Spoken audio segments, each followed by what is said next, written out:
మా ఇంటి నడతం స్టార్ట్ అయింది. Let's get ready. Hey guys, welcome back to another vlog. వన్లో చెప్పినట్టు ఈరోజు మా సత్యనారాయణ స్వామి వ్రతం.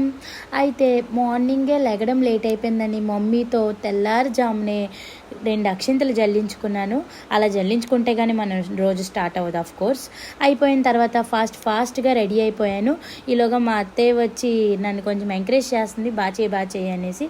అలా రెడీ అయిపోయి వ్రతంలో కూర్చుని పోయాను. ఇంకా అలా కూర్చున్నానో లేదో మా పంతులు గారు వెంటనే మ్యూజిక్ స్టార్ట్ చేశారు.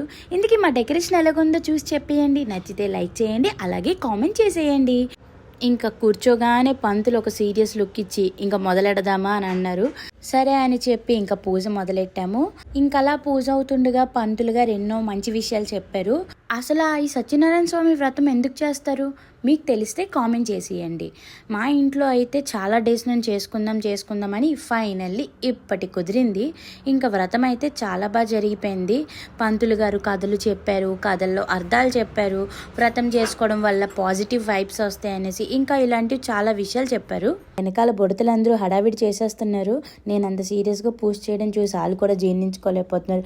అఫ్ కోర్స్ వాళ్ళేంటి, నేనే జీర్ణించుకోలేకపోయాను చాలా వరకు. కానీ నాకైతే మాత్రం ఒక మంచి పాజిటివ్ ఫీలింగ్ వచ్చింది. ఎందుకంటే ఈ వ్రతం చేయించుకోవాలంటే దేవుడు తలచాలంటండి. సత్యనారాయణ స్వామి వ్రతం చేసుకోవడం వల్ల ఇంట్లోని ఫ్యామిలీకి అందరికీ మంచి జరుగుతుందంట. అలానే నేను ఈ వ్రతం చేసుకున్నప్పుడు నాకున్న కొన్ని మంది సబ్స్క్రైబర్స్ కూడా హ్యాపీగా ఉండాలని కోరుకుంటున్నాను. ఇవన్నీ ఒక ఎత్తు అయితే మధ్యలో మా మరదళ్ళ ఎచ్చులేసాలు ఒకటి. ఇంకా తర్వాత పూజ కంప్లీట్ చేసుకొని దేవుడికి హారతి ఇచ్చేసి అందరి దగ్గర తాంబూలాలు తీసుకొని పెద్దవాళ్ళందరి దగ్గర బ్లెస్సింగ్స్ తీసేసుకున్నాను. ఇంకా అలా పూజ అయిపోయిందా.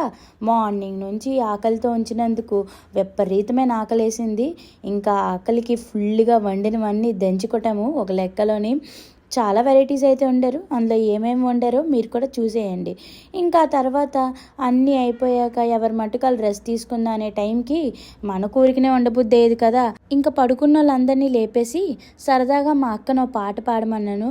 ఆహా, పాట పాడిందో ఏమో తెలియదు కానీ భలే పాడింది. అదే నేను పాడాను అనుకో ఉన్నగాడికి అందరూ పారిపోతారు. మా అక్క అయితే సూపర్ పాట పాడింది. ఇంకా తర్వాత అలాగా కాసేపు డ్యాన్స్లు వేసాము. తరగాలి కదా మరి. అరిగిన తర్వాత పై మేడ మీదకి వెళ్ళి 2 ఫోటోషూట్లు తీసుకొని మరి ఎంత తయారయ్యామో అందరికీ తెలియాలి కదా. తీసుకొని ఇంకా వచ్చేసాము. సరదాగా తినేసి ఆడుతూ పాడుతూ ఫ్యామిలీతో ఎంజాయ్ చేస్తే అబ్బా ఆ టైమే తెలీదు. అయినా ఈ బిజీ లైఫ్లో ఫ్యామిలీకి కూడా టైం ఇవ్వాలి కదా. ఇలాంటి పూజలు వ్రతాలు అన్నప్పుడే ఫ్యామిలీ అంతా కలుస్తుంది. సో అప్పుడు ఎంత ఎంజాయ్ చేసేలా అంత ఎంజాయ్ చేసేలా. That's all for today's vlog. మీకు కనుక మా వ్లాగ్ నచ్చితే లైక్, షేర్ అండ్ సబ్స్క్రైబ్.